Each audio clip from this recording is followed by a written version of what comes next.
Okay,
we start. Good afternoon, everybody. Selamat siang semua.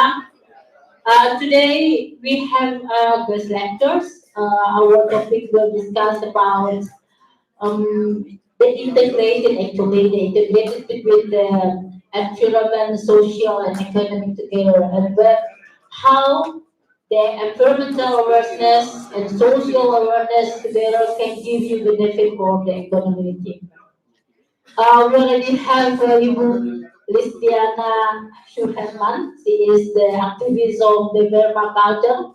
Maybe you will have some information what is the permaculture exactly, and then how she then integrate the mission of permaculture, environmental friendly practice with the economic benefits that you can get through the circular economy approach.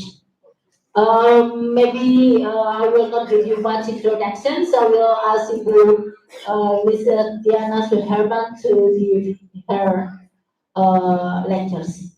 Bu Nana, Banana, time is yours. Oke, halo, selamat siang semuanya. Ini jurusannya apa? Kewirausahaan ya. Berarti nanti ujung-ujungnya kalian kemana? Atau apa yang diharapkan atau apa yang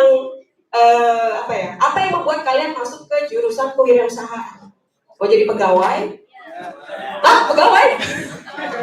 Ya, Mbak Mel. Ya, jadi kewirausahaan. Dilihat dari namanya kewirausahaan itu kita diharapkan untuk membuat usaha atau membuat bisnis ya. Bukan jadi pegawai, mungkin lebih ke membuka lapangan pekerjaan bagi orang lain. Seperti itu harusnya. Oke.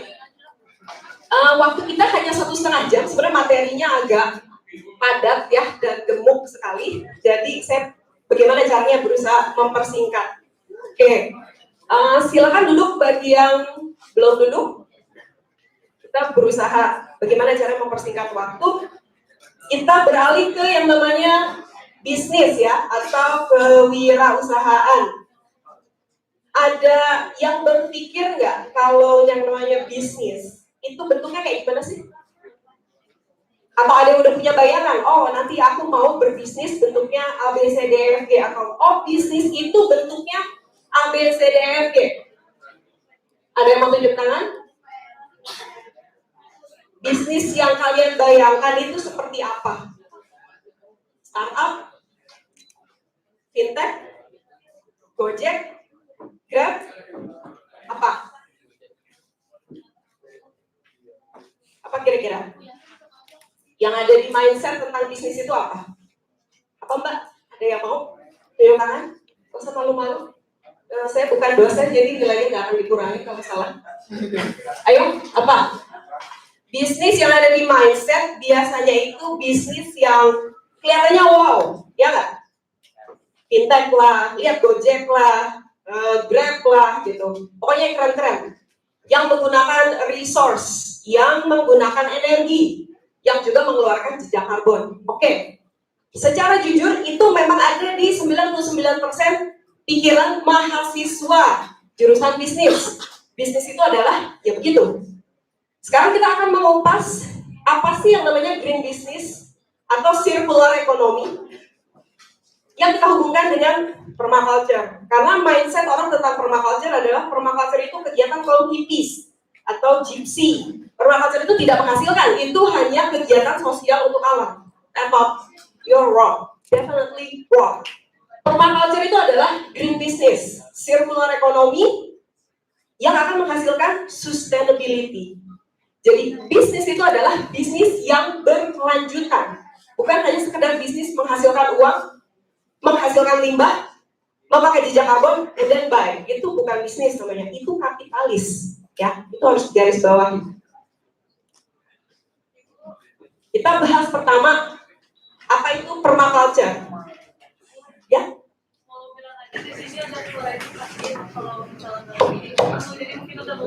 Bahasa Inggris. Bahasa Inggrisnya jelek banget, boleh lah ya. Atau dia mau jadi translator, penerjemah? Hah? Ah iya, mbak, ayo mbak. Ayo, bantu saya, benar. Ayo, di depan sini. Gak apa-apa. Ayo, kasih semangat buat mbaknya. Bahasa Inggris saya kurang bagus, kalau harus menyampaikan dalam 1,5 jam saya jadi belibet-libet ngomongnya nanti. Oh, enggak.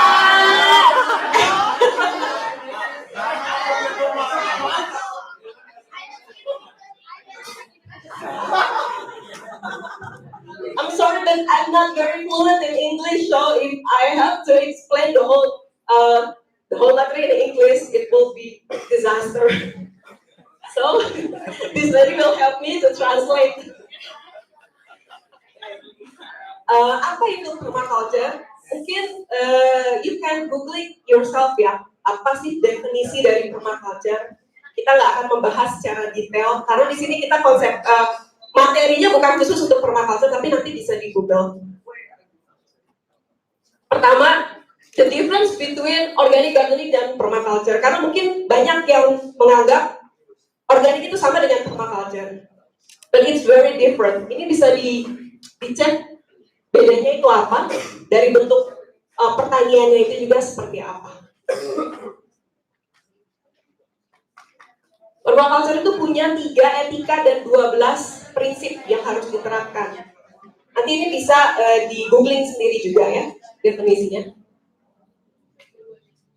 Ada banyak pengertian atau definisi dari permaculture, tapi ini adalah ringkasan yang kami temukan, yang kami formulasikan dan kami sudah jalankan bertahun-tahun. Ya. Permaculture itu adalah closed loop, dia lingkaran tertutup, agroekologi teknik. Closed loop semacam apa di sini? Bisa dilihat. Permaculture itu pertama, using heirloom seed ya, dia harus menggunakan bibit heirloom atau bibit asli. Tidak boleh menggunakan GMO atau hibrida. Karena apa?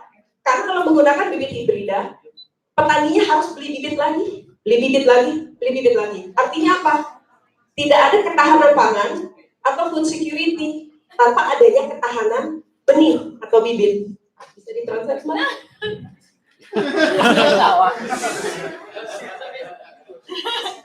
So basically we have to use natural seeds, not GMO and hybrids, because of the government.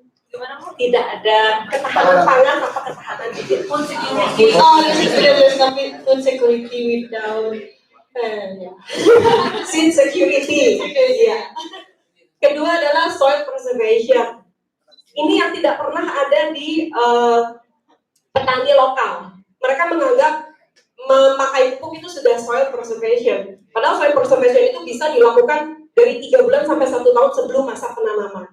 Tapi itu hanya dilakukan sekali untuk mengembalikan unsur mikroorganisme dan unsur hara yang ada di tanah.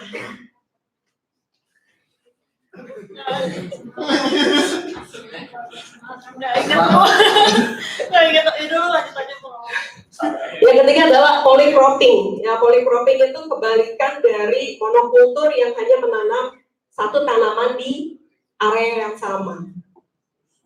Selanjutnya adalah livestock integration. We have to integrate the livestock with the plant. Jenisnya apa? Itu tergantung dari jenis tanamannya sendiri, jenis kebutuhannya sendiri. Bisa diulangi lagi ya. Lalu renewable energy. Ini paling banyak kita harus menggunakan renewable energy. Seperti apa? Solar cell, mikrohidro, ya, biogas. Jadi kita harus pakai energi yang terbarukan. Ini wajib. Baru terakhir setelah tidak bisa di-cover oleh energi tersebut, barulah kita bisa pakai listrik. Begitu hukumnya.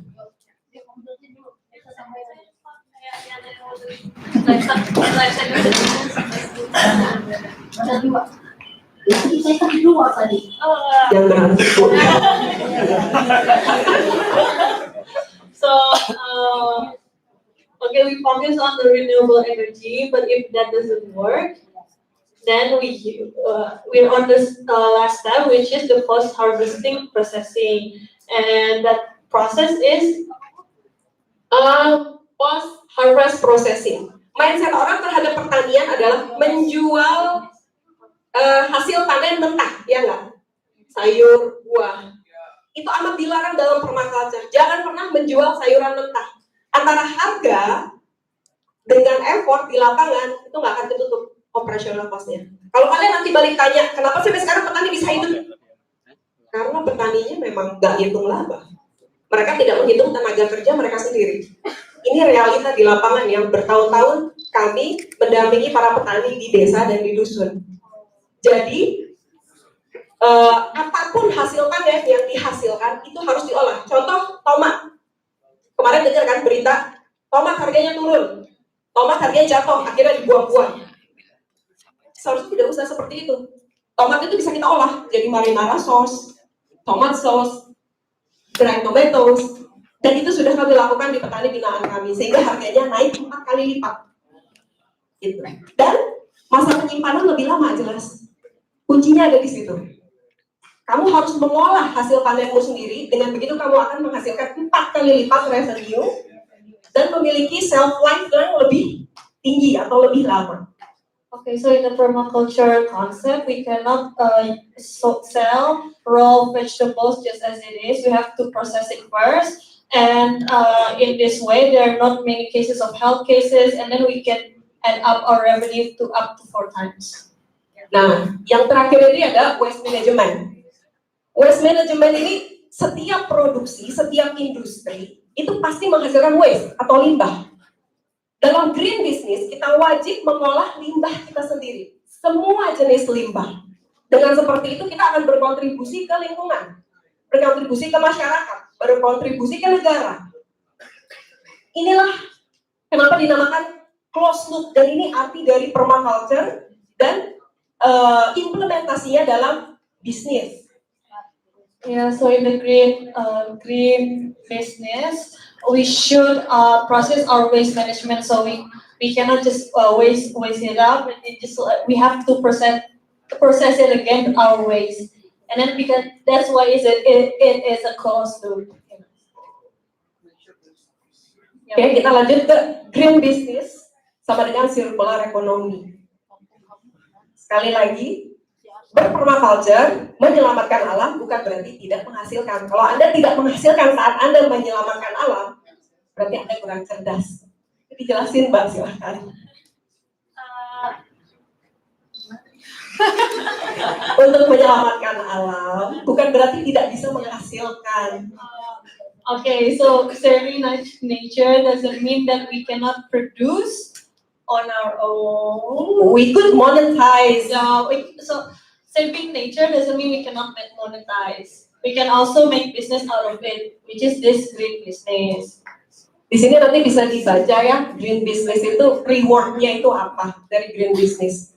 Dari resilience, reputasi jelas ya, resource security, regeneration, risk reduction. Ini lingkaran tadi ada hubungannya dengan yang ini. Nah, yang ini akan menghasilkan ini. Ini dampaknya green business itu.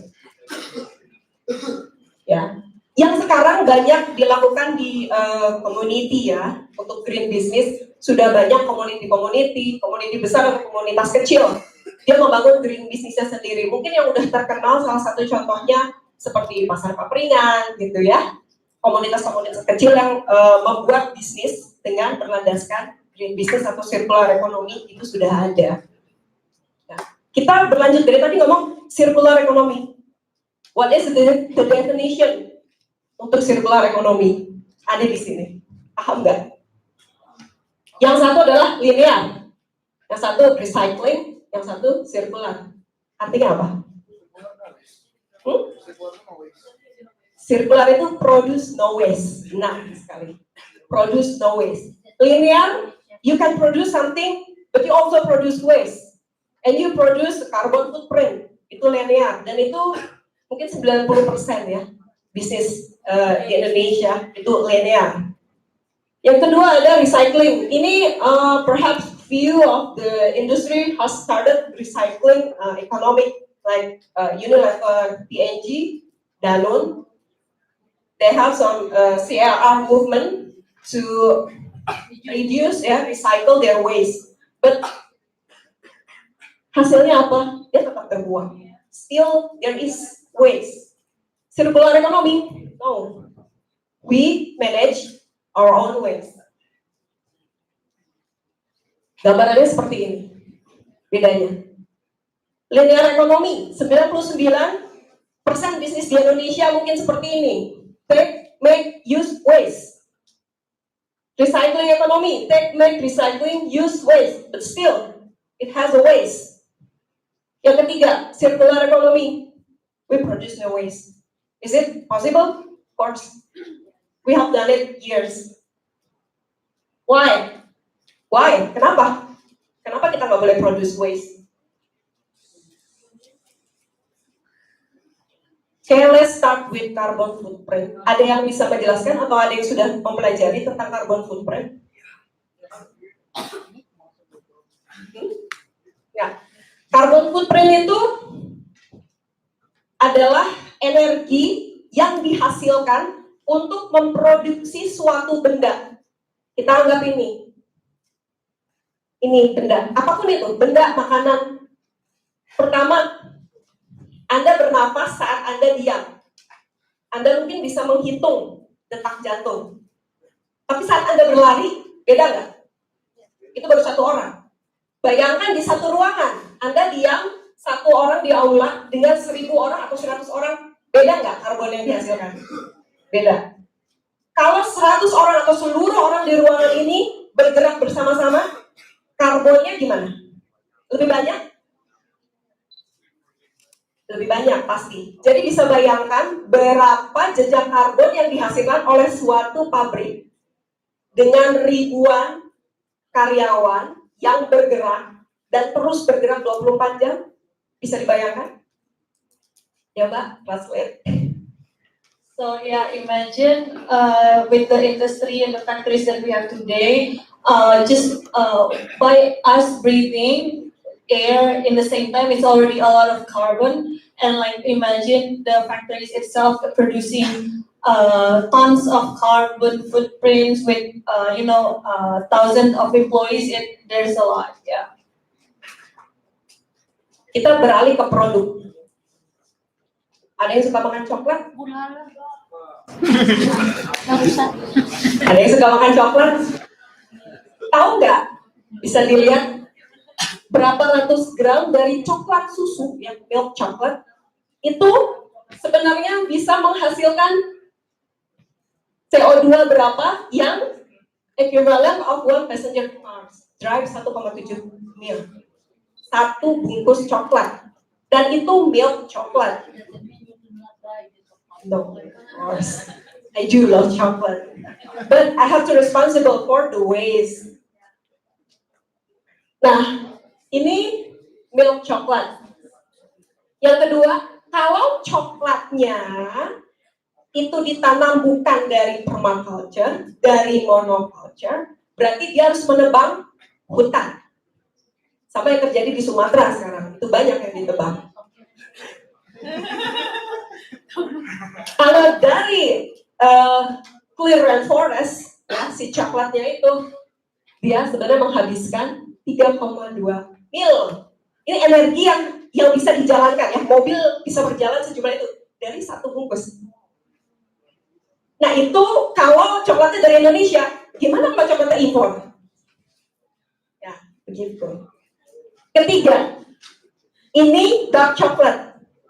Dark chocolate itu berarti kandungan coklat jauh lebih banyak dari milk chocolate. Hasilnya berapa? 4,9. Ya bisa dijelaskan, Mbak? Just by the a bar of chocolate, we have produced so many carbon footprints. Starting from milk chocolate, which is equivalent of one passenger car in 1.7 miles, and then up to the dark chocolate, which produce many carbon footprints. Nah, ini baru produk coklatnya.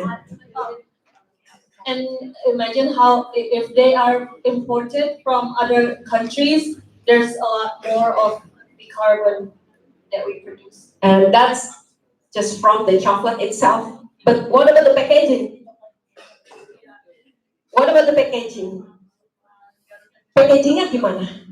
Packagingnya juga dihasilkan dari mana? Another factory produce the packaging. Another factory produce the milk. Another factory produce the sugar. Another factory are molding the chocolate. So it integrates with a lot of industry, a lot of factory. It means a lot of energy has used, a lot of carbon dioxide has produced. So, feeling guilty yet? Of eating chocolate? No. It doesn't mean that we have to stop eating chocolate, but it means that we have to be more responsible for what it is. Kalau coklatnya kita makan kan, ada manfaat ke badan nggak? We eat the chocolate. It gave us nutrition. It gave us energy. Okay. But what about the packaging? What about the packaging? The chocolate and the packaging is also produce carbon footprint. It also use a lot of energy to produce. What about the packaging? Do you throw it away? Of course I throw it away. I don't eat the packaging. Nah, ini intinya nanti. Kita nggak apa-apa makan coklat. Tapi kalau kita membuang begitu saja plastiknya, membuang begitu saja, itu artinya kita membuang setengah dari energi. Ya setengahnya udah masuk perut lah, it's okay. The half of the energy used to produce chocolate is already in our belly, it's okay. But the packaging, that's the problem. Sekarang kita ke tadi ya, packaging yang kalian buang. Biasanya itu limbahnya kemana sampahnya? Atau kan udah diangkut, yang penting udah bayar uang kebersihan, ya nggak? Sebelum saya terjun ke dunia peralaman COVID ini, saya berpikir positif. Oh, our government must be responsible for our waste, so they must be do something. Nah, untuk menghilangkan rasa bersalah saya, tinggal bayar aja uang kebersihan per bulan, ya nggak? Kenyataannya adalah, where our waste ya? Pergi kemana? 55%-nya memang masuk landfill dari total. Selebihnya dibakar, masuk ke sungai, dibuang sembarangan. Gitu. Itulah perginya half of the energy that used to produce the packaging. The chocolate is already on our belly, so we don't discuss it. 55% masuk ke landfill. Tapi bukan berarti 45 sisanya sudah di recycle ya. 55% masuk landfill, sisanya ya dibakar di sungai dan segala macam. Oh, ini udah tahu ya? Yay! We are number 2. Yay! Indonesia is number 2 for producing plastic waste. Yay! Nomor 1 adalah China, tapi wajar, mereka berapa miliar penduduknya. Kalau kita di rata-rata, ya tetap aja sih Indonesia-nya Huawei. Nah, yay! Tinggal nunggu waktu untuk kita jadi yang pertama. Akhirnya kita menjadi juara dunia juga. Oke. Ini baru sampah plastik ya. Sampah plastik. Kalian kalau makan batagor suka nyisa nggak? Yakin? Enggak, bumbu. Terus makan bakso kuahnya nyisa nggak? Diseruput gitu? Wow. Oke. Kira-kira how many gram you menyisakan makanan itu berapa persen? Pernah nggak nyisain sebutir 2 butir nasi? Pernah di gram nggak? Rata-rata 1 sendok. 1 sendok itu bukan nasi, 1 sendok itu semua. Makan burger, seladanya disingkirin, bombanya disingkirin. Makan steak, sok-sokan makan steak biar keren kekinian, tapi seladanya disingkirin. Ada yang pernah kayak gitu? Pasti banyak. Atau Peter Sally-nya, garnish-nya disingkirin dari makan, pasti banyak. Minimal sekali makan itu 1 sendok. 1 sendok kalau diukur itu banyak. Jadi kurang lebih 1 orang bisa sampai puluhan kilo dalam setahun tanpa kita sadari. Bukan nasi ya. Kuah bakso, sambal batagor, sambal ayam penyet, masih ada sisanya dikit. Kenapa sih ngomongin gituan? Loh, bikinnya kan juga pakai energi kan? Semuanya kan bikinnya pakai energi. Bisa dijelasin, Mbak? Because well, basically we're the second country to produce a lot of plastic waste, and then just like in our daily consumption, people wrap something with plastic, and then another layer of plastic, another layer of plastic. So that's the practice that make us number 2. Itu baru plastik. How about the organic waste? Yeay! Nomor 2 lagi. Selain nomor 2 di dunia untuk limbah plastik, kita juga nomor 2 di dunia untuk organic waste. Selangkah lagi menuju Piala Dunia. Yeay! Di sini bisa dilihat ya. Largest food waster per person per year. Per person kalau di rata-rata. Dia dapat lihat top 3 ya. Lowest 3 performers itu France, Australia, and South Africa. Karena mereka irit siapa makannya. Itu. Kenapa sih? Ini. Oke, Indonesia hebat banget loh. Oke. Sekarang kita lari ke waste tadi ya. Kita kan nomor 2 penghasil plastik sedunia. Kita juga nomor 2 penghasil limbah organik sedunia. Kita bisa kaya. If we can turn trash into cash. Really? Yeah, we already done it. With low budget, high impact style. Kenapa low budget, high impact style? Sekarang gini. Ya, ini karena ada di lingkungan ITB, biasanya mikirnya terlalu jauh anak-anaknya. Wow, mengubah sampah plastik pakai mesti bikin mesin A, B, C, D, E. Mesin yang mahal, mesin yang complicated. Akhirnya nggak jadi. Ya nggak sih? You don't need to do something complicated to turn waste into cash. Just do some simple stuff.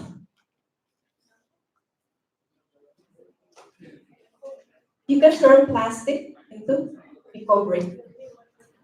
We have done it in schools, in university, except ITB, kami belum. But we already done it in Unpar. Ini jadi kegiatan tiap tahun untuk ospek.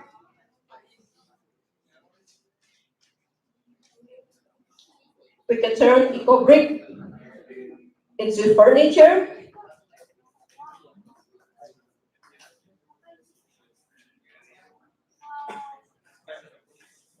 Tadi ya. Sampai sekarang eco brick ini memang belum ada yang memperjualbelikan.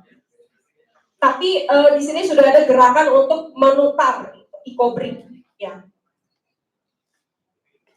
Oh, ada yang bawa ini? Pinjam ya.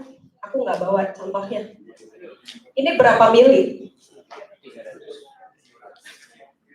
200. Untuk bikin eco brick itu sebenarnya simpel.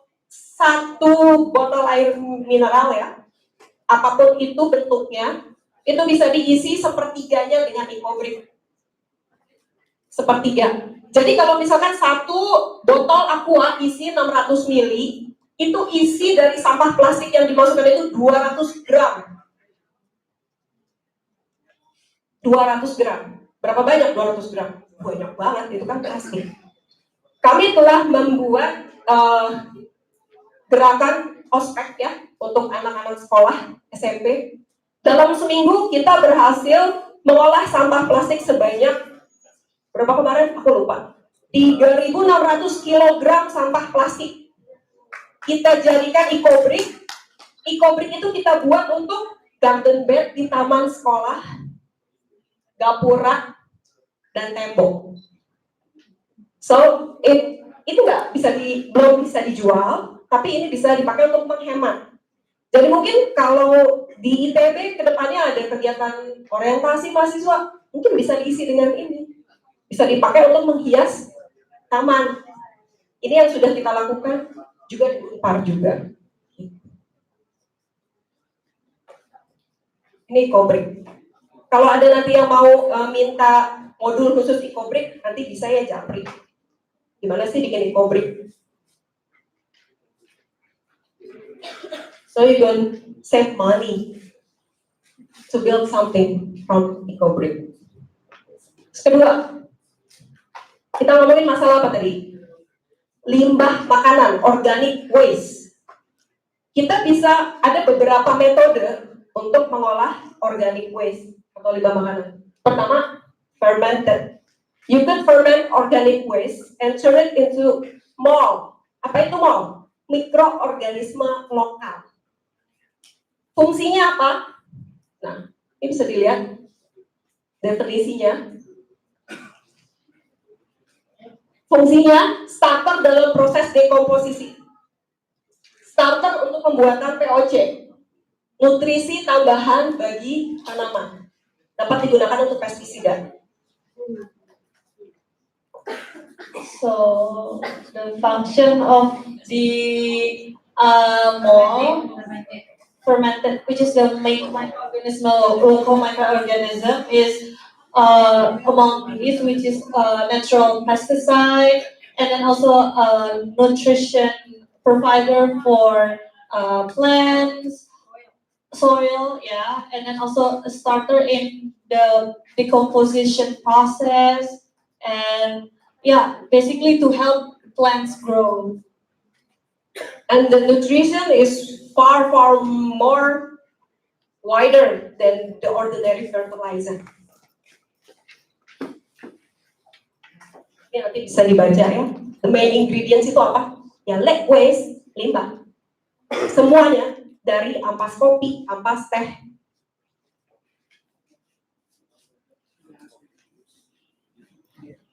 Udah berapa menit nih? Takut nggak kayak ini ya. Ini kita mold. Moldnya itu bahan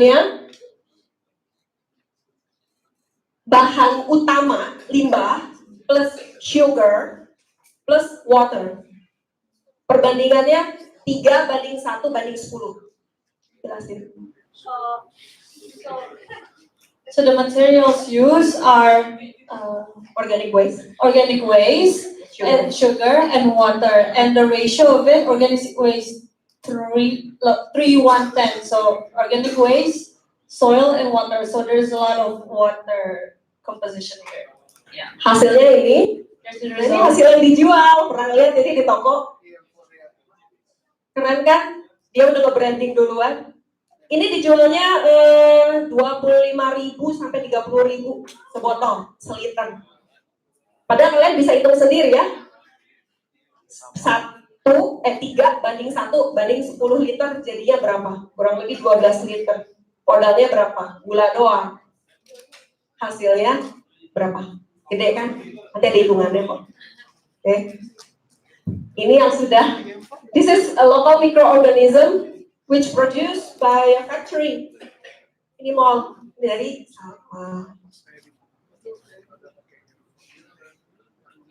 yang kedua, you could use biodigester, but this is more costly ya daripada yang metode biasa. This is the biodigester that we install in Universitas Parahyangan. Biodigester itu apa sih? Sini bisa dilihat. Jadi semua limbah organik atau sampah dimasukkan, ya. Nanti dia proses fermentasinya itu anaerob. Dia menghasilkan 2, biogas dan biofluorin. Hitungannya dari 50 kilogram sampah per hari, dia bisa menghasilkan 4 jam biogas tanpa henti api besar untuk bikin rendang. Dan kurang lebih 7 liter bioslurry per hari. Okay, so the second method to process the organic waste is with biodigester. It is a machine, like a huge machine, where when you put the organic waste into the machine, it will the process will be anaerob digestion, and it will produce 2, which is biogas and bioslurry. And this bioslurry can produce up to 4 hours of biogas. Oh, biogas Can produce 4 hours daily. Yeah. And bioslurry, 7 liters daily. Yeah. Bioslurry itu apa? We can use bioslurry for organic fertilizer and untuk pakan ikan atau pakan ternak. Itu di Sumba ikannya gede-gede ya, di tempat yang kami pernah datangi karena makannya bioslurry. Dari mana? Biodigester. Kotoran apa? Kotoran manusia. Ketiga, do you like fruit? Rujak? Yes. Ada kulitnya? Yes. Dibuang? Ya. We can use the peel to make ecoenzyme atau ekoenzim.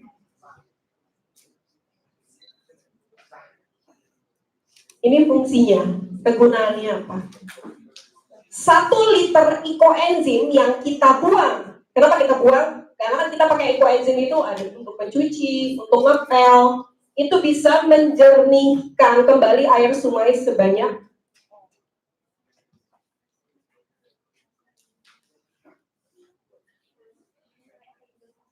beda jauh kalau kita pakai karbol ya, bermerek yang sering ibu-ibu kita beli.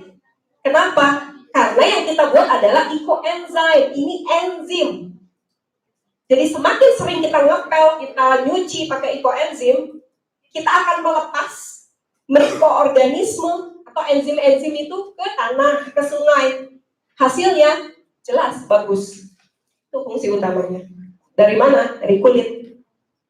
Sama takarannya 3 banding 1 banding 10. Bisa dilihat ini multiple usage ya. Dan saat proses pembuatan ekoenzim, dia akan melepaskan O3 atau ya oksigen, ozon. Oh iya, benar. Dan dia akan membantu menjernihkan oksigen. Purify water, gitu ya. Purify water, it can purify air, it can kill germs, it has many function. Okay, so the waste from the fruit peel, we can also utilize that to be an ecoenzyme. And as you can see, this is the functional of the ecoenzymes, and mostly it can purify water, it can purify air, and purify the oxygen that we breathe today. So yeah. Ini salah satu fungsinya. Bisa untuk membersihkan toilet, wash the dishes, clean the floor, clean your furniture, clean the kitchen, your stove. You also can use for the carpet, clean the glass, and clean the fruit and vegetable.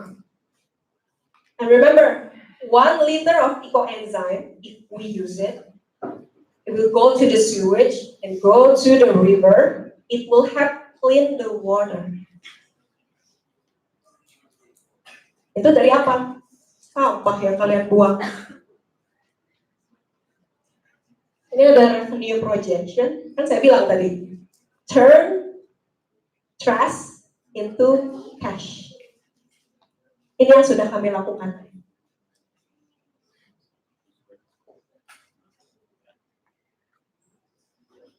Ini kita asumsi di komunitas. Karena ini yang kami lakukan di pesantren permaculture kami yang ada di Garut. Nanti kita bahas itu ya. Tapi dari waste managementnya saja, ini revenue yang kita hasilkan.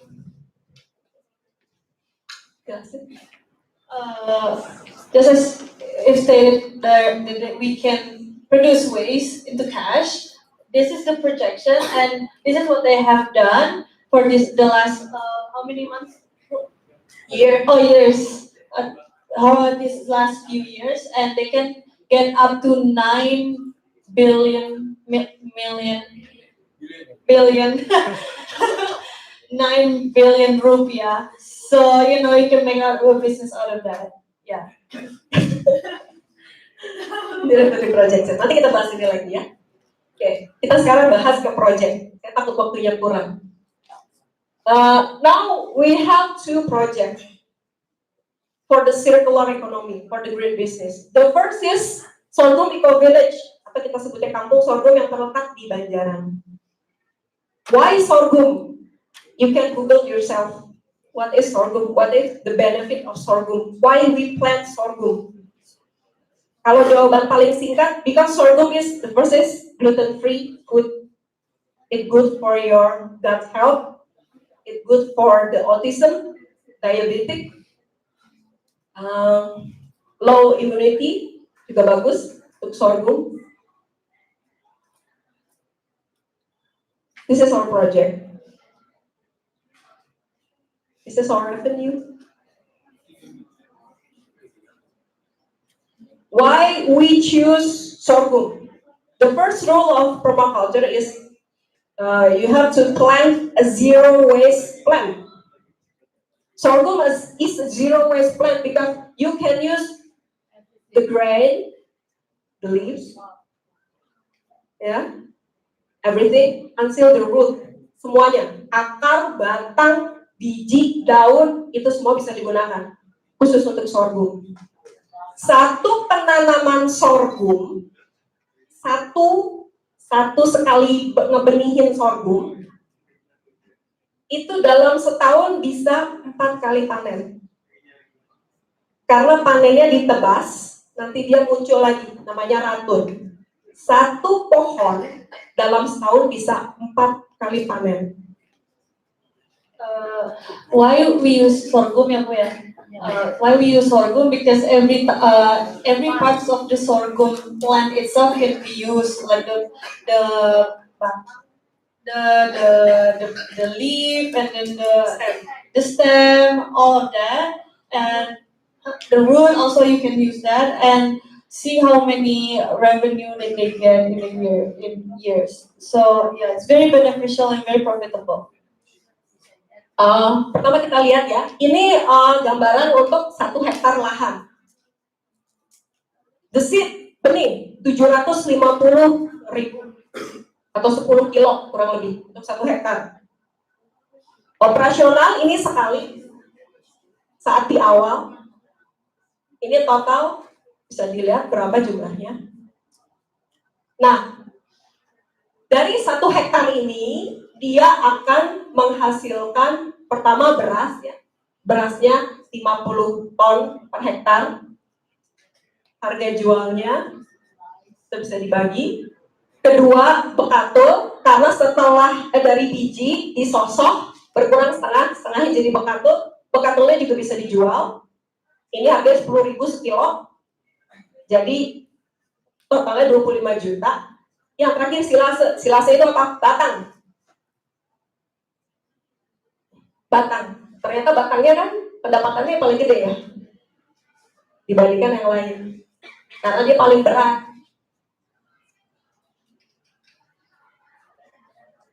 Total 195 sekali panen. Dalam setahun ini bisa 4 kali panen. Dikurang operasional cost pertama, operasional cost kedua, ketiga, dan keempat, kami mendapatkan laba 500 juta. Laba 500 juta dalam setahun. Dan kami tahun ini mau memperluas jadi yang di Citatah 2 hektar, yang di Ranca Ekek 4 hektar ke atas. Gitu. And this is no waste plan. Tidak ada yang terbuang. Dalam 1 tahun, 1 tanaman bisa 4 kali panen. Lebih menguntungkan mana? Yang ini jelas. Oh, jadi yang lain-lain mah nggak segini hitungannya. Nanti karena kalian anak wirausahaan, bisa belajar hitung sendiri ya.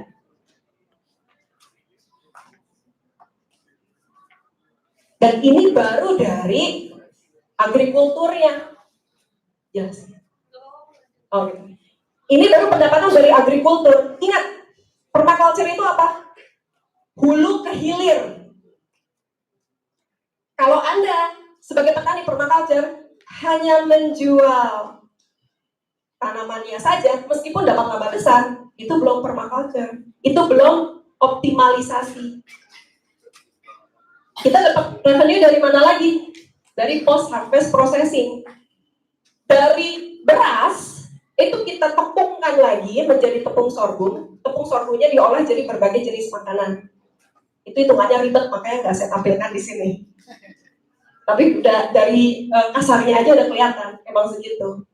Dari situ, ini kan ada point of view-nya ada 3 ya sebenarnya. Kalau di dunia makanan, pertama point of view dari farmers. Farmers itu apa? Agrikultur hasilnya.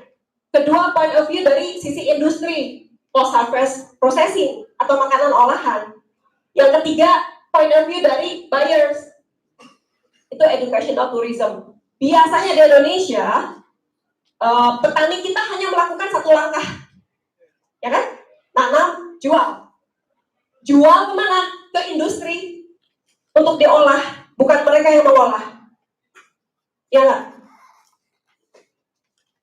Nah, dalam permaculture kita harus hulu ke hilir.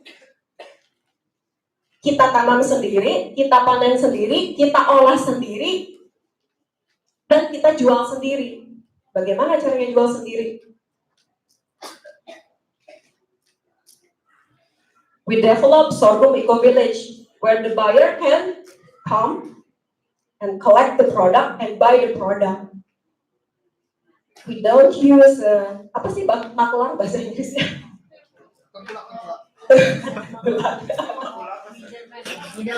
Middleman. Yeah, we don't use middleman to sell our product. We use online. Intinya kita jangan bergantung ke pihak lain. Seperti itu. Ini kelemahan dari bisnis agriculture di Indonesia. Mereka bergantung ke pihak lain untuk menjual, untuk mengolah semuanya. Makanya saat kayak sekarang nih, ya harga jatuh, tengkulak belinya murah, dia nggak bisa jual sendiri kan? Nah itu dia salahnya. Yeah, so the weakness of the agriculture business in Indonesia itself is the farmers sell it to the middlemen that with prices sometimes very high, sometimes very low. So there's no consistency in that. But the permaculture can be a solution where they also harvest, but only a harvest itself they can already have 500 million. But then it's a circle. It's a closing. Yeah, it's a closed loop.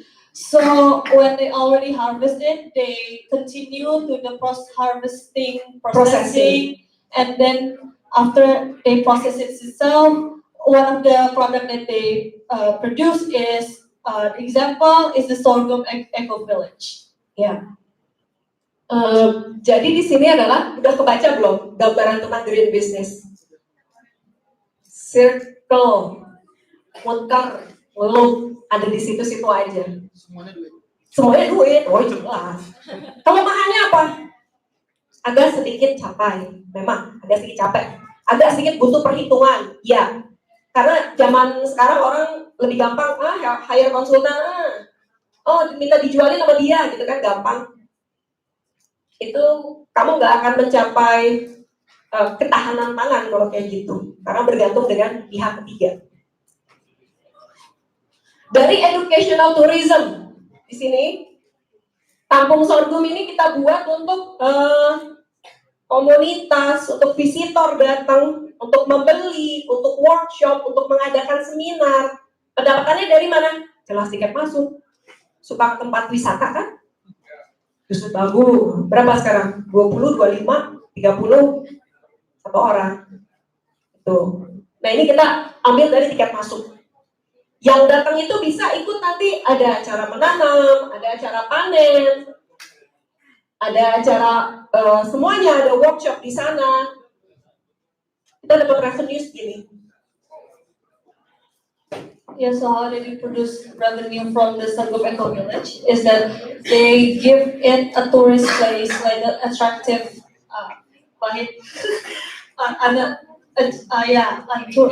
tourist activities where in the village you can also plant, you can also harvest. So the activities itself and the ticket to get in is how you produce the money out of it. Yeah, which is berapa? 3 billion in a year. So you can even have revenue up to 3 billion in a year with this tourist place. Yeah. Ini sebenarnya jumlah yang minimal karena lahannya nggak besar ya, hanya 2.000. Tapi kami segera akan membuka lagi. Gitu. Banyak kan? Banyak. Gak nyangka kan? Banget. Kita juga awalnya gak nyangka. Yang kedua, the second project is permaculture pesantren or permaculture boarding school. Namanya permasantren. Ini sudah belum ada nama resminya ya. Ini akan launching di November.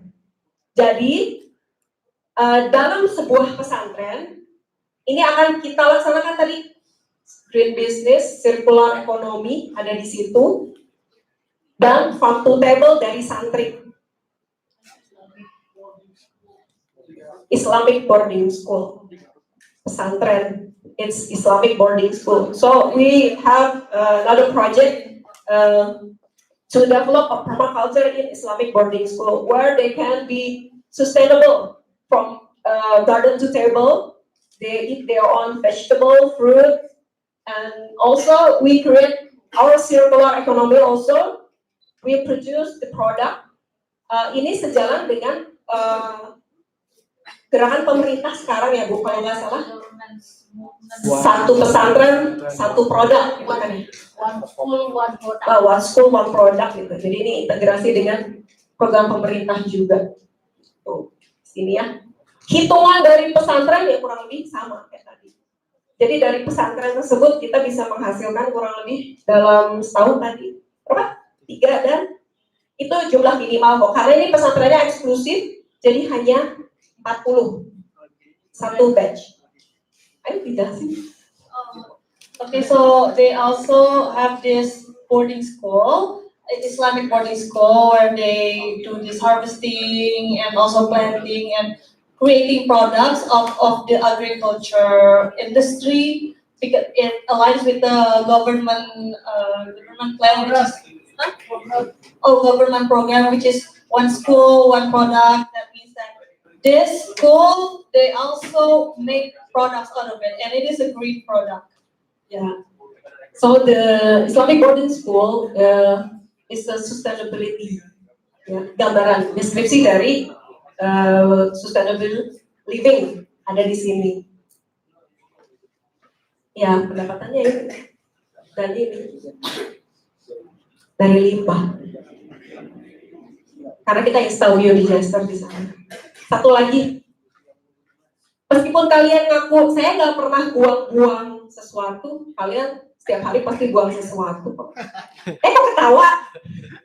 Apa? Dark liquid gold. Dark liquid gold itu apa?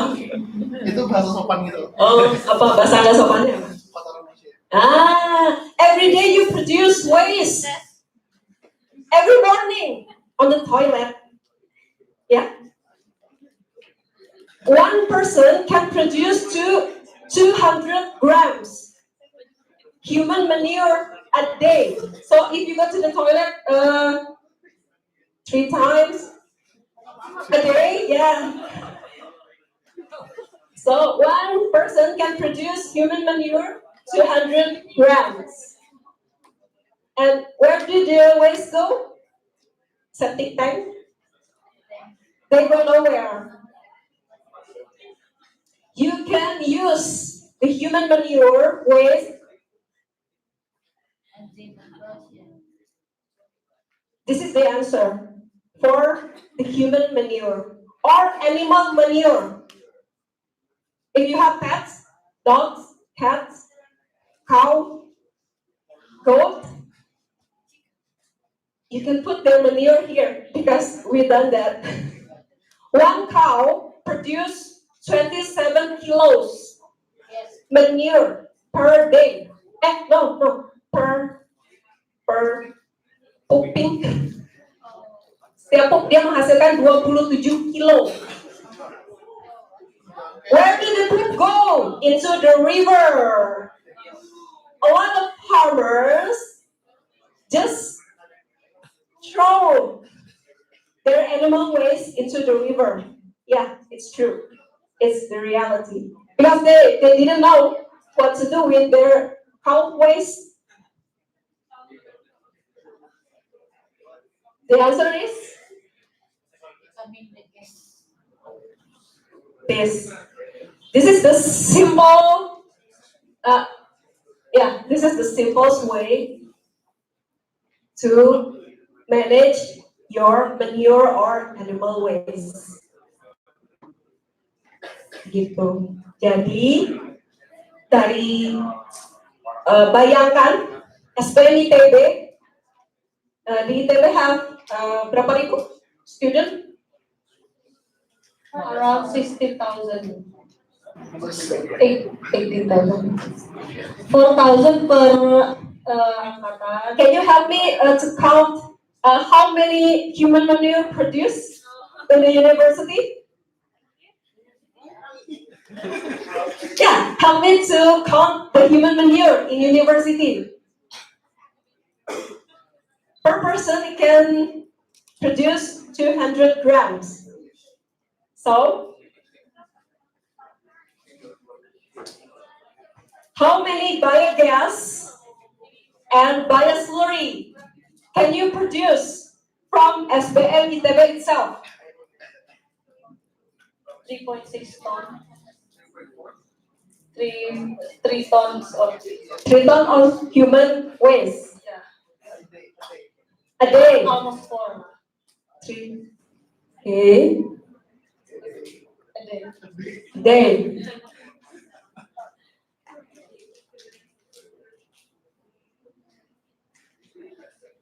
It can produce for about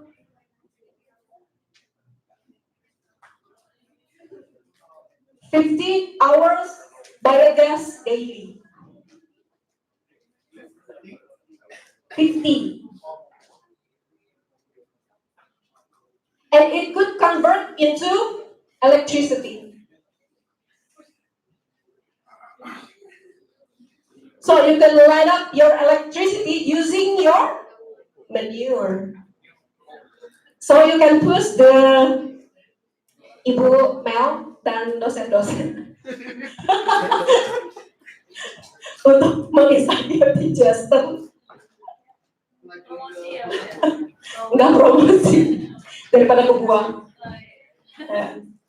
Ini gambaran dari green business, gambaran dari circular economy. Ada yang mau ditanyakan? Anyone wants to ask?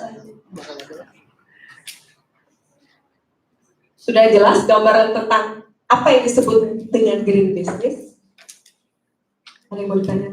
Berarti udah ngerti semua nih. Itu ntar itu tadi bakal Gak usah takut, saya nggak gigit. Ada yang mau ditanyakan?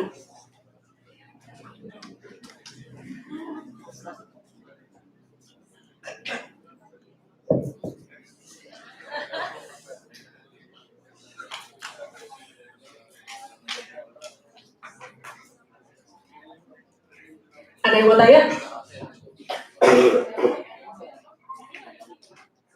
Ayo, masa malu-malu?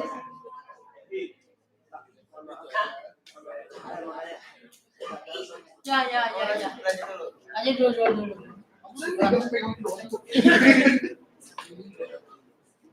Perkenalkan nama saya Dewa Fernando. Jadi pertanyaan saya yang pertama, itu bisnisnya itu tantangannya apa aja kan kalau nge-develop sesuatu itu kan perlu kayak banyak tim gitu. Terus kalau nggak salah tadi kan ada bikin desa sorghum gitu, village sorghum gitu kan. Terus itu apakah langsung si penduduknya itu langsung terima atau gimana? Oh jelas enggak? Terus yang kedua ini pertanyaan yang kedua ini cuma penasaran aja sih, yang dana tadi itu udah cash yang di tangan atau prediksi? Mbak bisa ditranslate kartu pertanyaannya?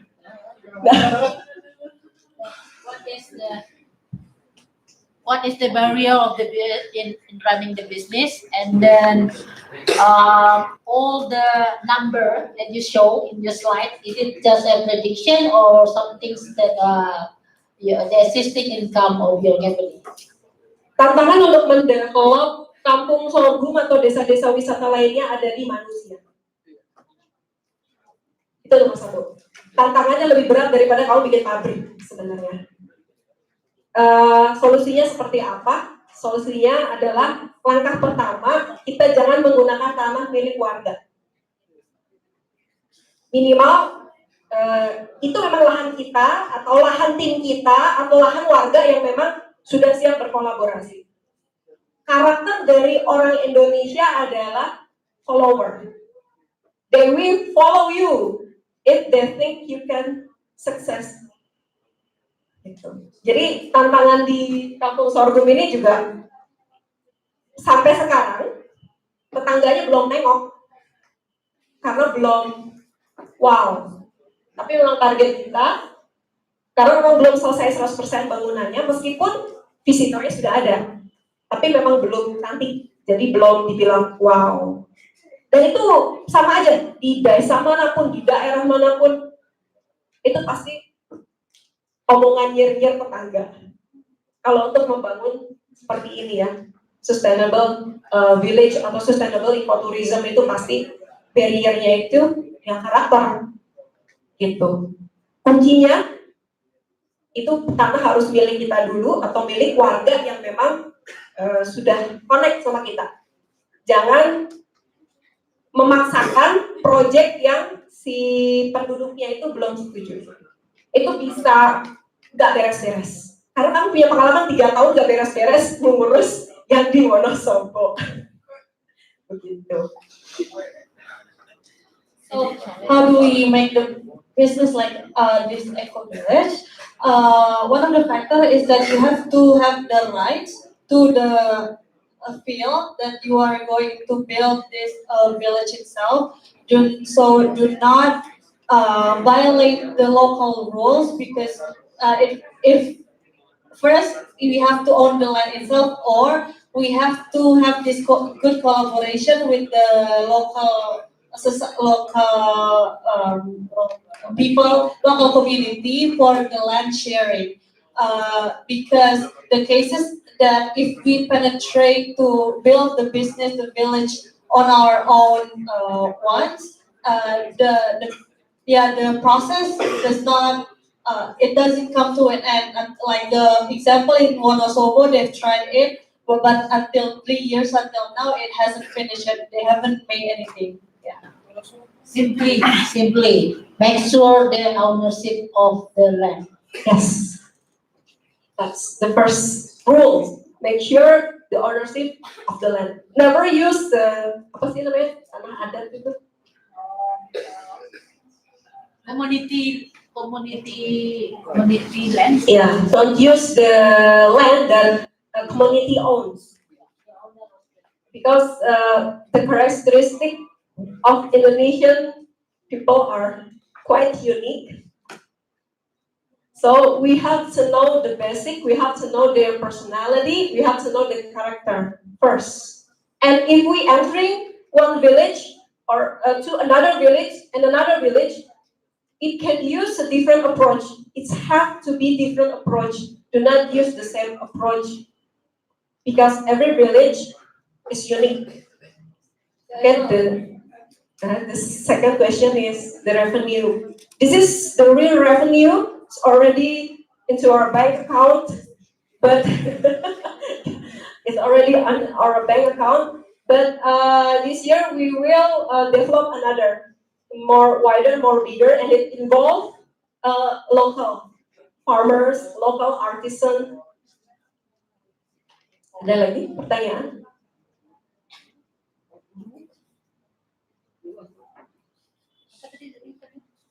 Kamu kan mau nanya tadi.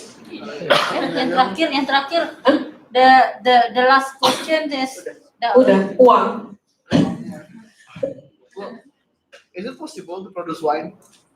Yes, we produce wine. Why? Why we couldn't produce wine? Wine is simply it's fermenting.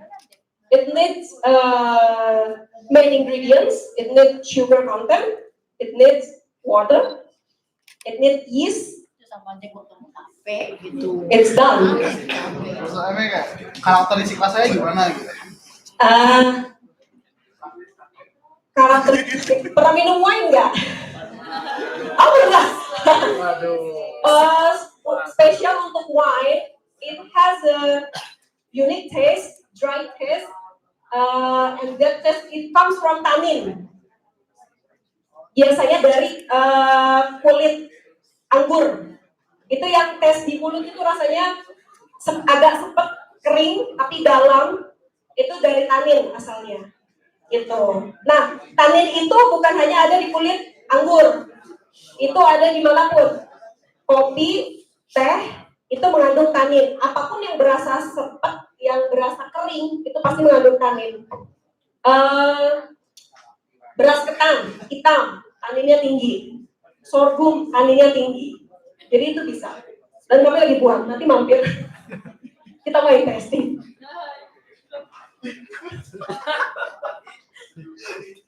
So yeah, it is very possible we can produce our own wine. It's called home home brewing. Yeah, and we also produce wine from sorghum and local fruit. We use guava, papaya, jackfruit. Yeah, it's a wine. Yeah, you could come to our place and have a wine tasting together.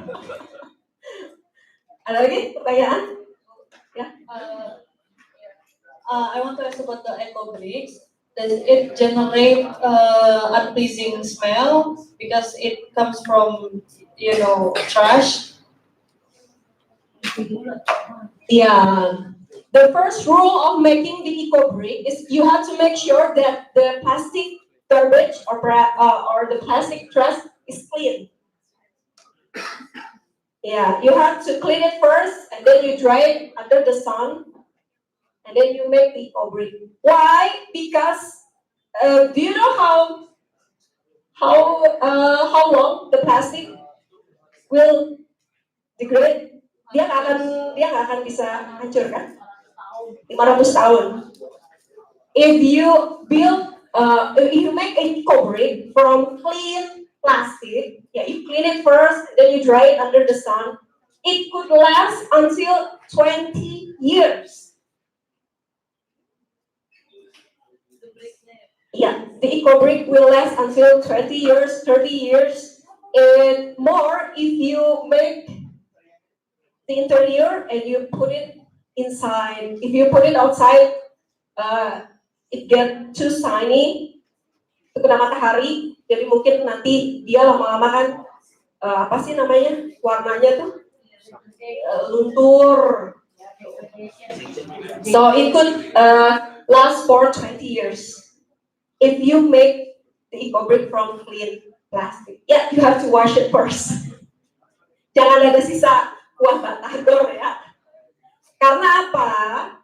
Kalau kita membuat eco brick dari plastik bekas makan batagor yang nggak dibersihin atau makan cilok yang ada sausnya, nanti organic waste itu akan berubah menghasilkan apa? Gas metan. Gas metan itu bisa apa? Meledak. Pernah dengar ledakan pasti disebutnya TPA? Pernah dengar nggak? Itu karena gas metan yang terkumpul. Gas metan itulah yang menjadi biogas di biodigester.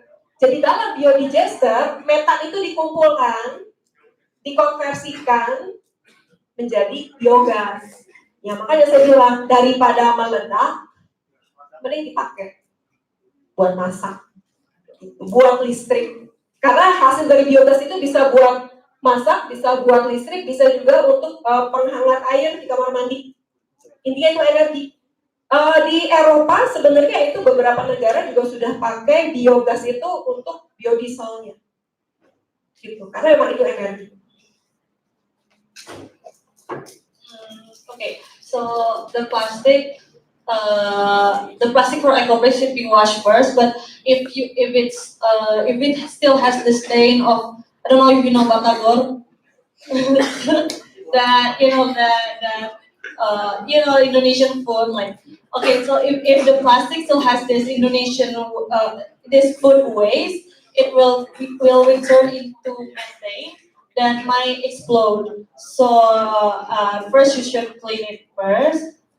So this methane,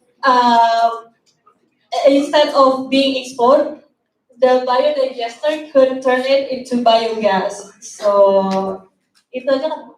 Yeah. So yeah, before making the eco-brick, make sure the plastic is clean out of any organic waste. Ada lagi pertanyaan?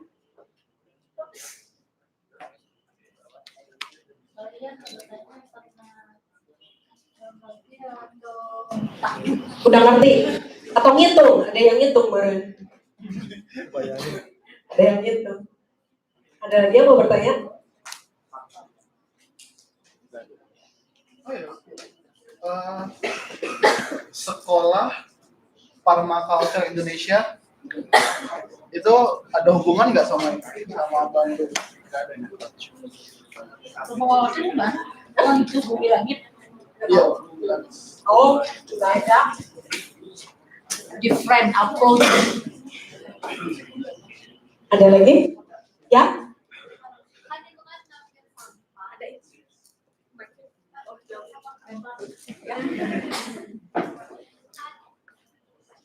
Siapa?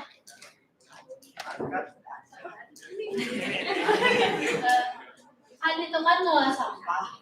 Terus sampahnya itu diambilnya itu gimana? Terus waktu ngekipnya tuh gimana? Sampah yang mana dulu? Sampah yang mau diolah ini kan gak mungkin langsung diambil, langsung diolah. Biasanya dikumpulin terus dikip. Nah itu sistemnya gimana? Lo tahu aja. Ini kan kita ngomongin university ya, misalkan ITB mau berbuat itu. Nah kalau di Unpar itu memang kita buat apa sih di sini namanya komunitas gitu?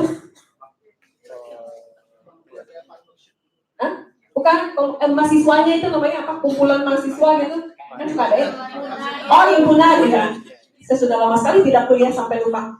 Kalau di Unpar itu ada himpunannya kita buat, itu yang pegang industri, teknik industri di situ. Tapi yang paling utama sebenarnya adalah peraturan. Jadi mahasiswa bergerak sendiri tanpa adanya dukungan dari rektorat, itu nggak mungkin sebenarnya. Jadi kalau kita di Unpar, kita sudah kolaborasi dengan rektorat, mereka sudah mengeluarkan peraturan untuk mensupport hal tersebut. Jadi udah nggak ada yang namanya tunjuk-tunjukkan nanti siapa yang ngelola, nanti siapa yang ABCDEFG gitu. Nah di Unpar sendiri biodigester yang kami install ini sampai 100 kilo per hari. Ini 100 kilo per hari. Dan gasnya dipakai untuk kantin sama ruangan himpunan mahasiswa. Karena mereka sering lembur kan, masak Indomie, masak telur. Gitu. Ini kalau kita di lingkungan mahasiswa. Kalau di lingkungan sekolah yang kami lakukan juga sama. Memang harus dibentuk suatu unit sendiri supaya nggak tunjuk-tunjukkan. Kalau di komunitas, kami datangi sendiri ke pasar-pasar. Di pasar itu kan ada tukang jual sayur. Biasanya kan sayurnya kadang ada yang busuk, kayak gitu-gitu ya. Jangan dijual. Itu ditaruh aja di karung, ditaruh di depan, itu diambil aja. Gratis. Itu bala-bala ya? Gitu. Hah? Tunjuknya di bala-bala ya? Apa? Di bala-bala. Iya. Itu kayak gitu. Terus kami juga kolaborasi dengan tukang jus, tukang rujak yang punya sampah kulit. Minta aja langsung, nggak masalah. Mereka malah senang karena kan nggak kebebanan. Gitu. Nah, terjawab atau ada lagi yang mau ditanyakan?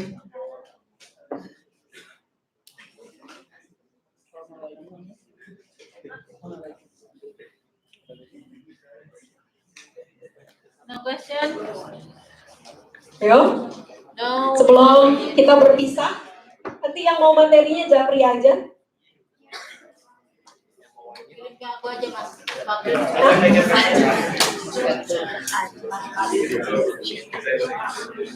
Sudah?